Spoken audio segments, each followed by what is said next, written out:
আজকে আসরের নামাজ শেষ করে দোকানে চলে আসলাম। হ্যালো বন্ধুরা, আজকে আপনাদের সাথে শেয়ার করব আসরের নামাজ পর থেকে ইফতারের আগ পর্যন্ত আমার দোকানে কি কি করতে হয়। প্রথমে পাপোশটা তুলে নিলাম, পাপোশটা নোংরা হয়ে আছে, সারাদিনের নোংরা।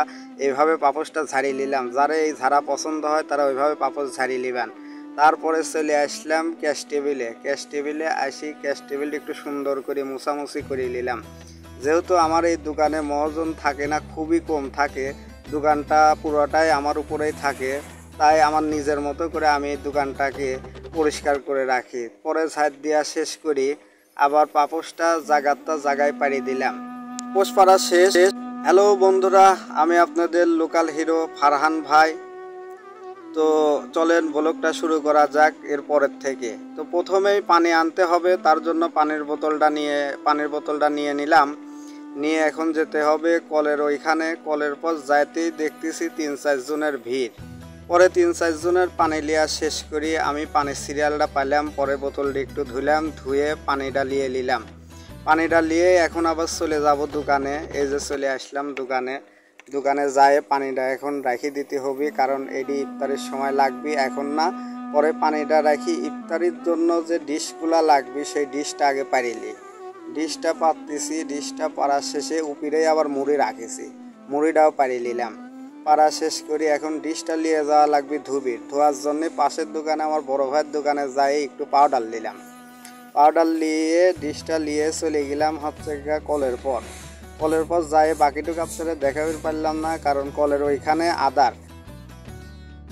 তো আমার ইফতারি করার জন্য ইফতারির ডিশ প্লেট ধোয়া ওইগুলা সব কমপ্লিট। এখন ভাজতে আসবে ইফতারি নিয়ে বাসার থেকে। এখন ভাজতের জন্য ওয়েট করতে হবে। তো কিছুক্ষণ ওয়েট করে ইনশাল্লাহ এর মধ্যে ভাজতে চলে আসবে, তারপরে ইনশাল্লাহ ইফতারি শুরু হবে। তো কিছুক্ষণ পরে ভাজতে হুন্ডালি চলে আসলি, সাথে ভাইকনিও চলে আসে দেখতেছি আজকে। তো এই যে শরবতটা আমার ভাজতে কইছি যখন বানায় তখন একটু ফ্রিজে রাখবির কইছি, যাতে ঠান্ডা হয়, ঠান্ডা হলে পরে একটু খাবির ভালো লাগে, কিন্তু ওর কবির মনেই থাকে না বাড়ির। আচ্ছা যাই হোক, বাড়ির 3 ইফতারি চলে আসে। আমার আবার দোকানে কাটাকুটির কোনো ঝামেলা নেই, আমার সব রেডিমেড ইফতারি। তো এখন ইফতারি করি এই দোকানে, আমি আর ভাইস্তি 2 জনে ইফতারি করি। তো আজকে 3 জন ইফতারি করলাম, যেহেতু ভাইক নিয়ে আসে 3 জন একসাথে ইফতারি করলাম।